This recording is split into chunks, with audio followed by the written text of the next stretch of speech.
Morning dear students. कल मैंने आप सभी को नंबर सिस्टम के टाइप्स बताए थे, जिसमें आपके 2 टाइप्स कंप्लीट हो चुके थे। जिसमें फर्स्ट था आपका नेचुरल नंबर एंड सेकंड था होल नंबर, और होल नंबर के टाइप्स भी आपको बता चुकी थी।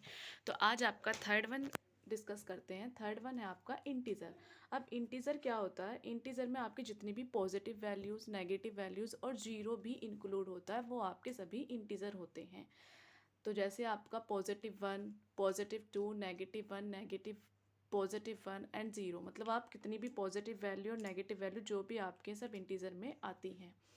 फोर्थ वन आपका है रेशनल नंबर, जो आपका बहुत इंपॉर्टेंट है, जो आपका 10th में एनसीईआरटी में फर्स्ट चैप्टर से रिलेटेड है और 10th क्लास सभी के लिए बहुत मोस्ट होती है। तो इसको आप ध्यान से पढ़ें, जो भी बच्चे 10th में हैं। रेशनल नंबर आपका होता है कि a number can be written in the form of p upon q and q not equals to zero. मतलब आपका जो नंबर, जिसको आप p अपॉन q की फॉर्म में लिख सकते हैं, लेकिन q आपका जीरो नहीं होना चाहिए। For example 1/2, 1/3 and 1/4। तो आप 1/0 नहीं लिख सकते हैं, क्योंकि नीचे जीरो नहीं होना चाहिए। आप 0/1 लिख सकते हैं। ठीक है। फिफ्थ है आपका इरेशनल नंबर। अब इरेशनल नंबर क्या होता है? जो सेम यही होता है, जिसको आप p अपॉन क्यू की फॉर्म में नहीं लिख सकते हो, वो आपके इरेशनल होते हैं। फॉर एग्जाम्पल जितने भी आपके रूट में टर्म्स होती हैं, वो आपकी इरेशनल नंबर होती हैं। जैसे √2, √5, √3। अब ज़रूरी नहीं है जैसे आपका √4 भी होता है। सपोज़ मैं आपको समझा रही हूँ, जैसे आपका √4 होता है, लेकिन 4 किसका स्क्वायर रूट होता है? 4 आपका 2 का स्क्वायर रूट होता है। तो 4 तो हम रूट से बाहर निकाल सकते हैं ना, तो वो अब इरेशनल नहीं रहा।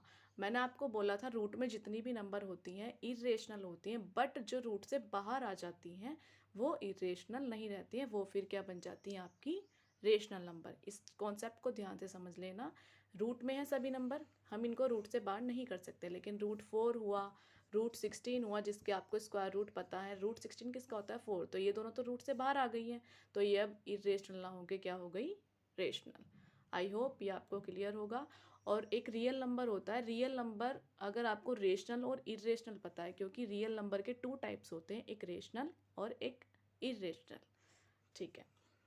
ये आपका 5 टाइप था। और आपको एक इम्पोर्टेंट नोट लिखवाना था, जो मैंने आपको कल प्राइम एंड कंपोजिट नंबर बताया था, उसमें आप एक नोट डाल लेना कि 1 जो होता है ना, तो वो आपका प्राइम होता है, ना ही आपका कंपोजिट होता है। तो 1 इज़ नाइदर प्राइम और नॉर कंपोजिट। आई होप आपके सारे डाउट्स क्लियर होंगे। नहीं कुछ समझ नहीं आ रहा है तो आप कमेंट कर सकते हैं, मुझसे पूछ सकते हैं, मैं आपके सभी डाउट्स क्लियर करूँगी। Okay, thank you so much.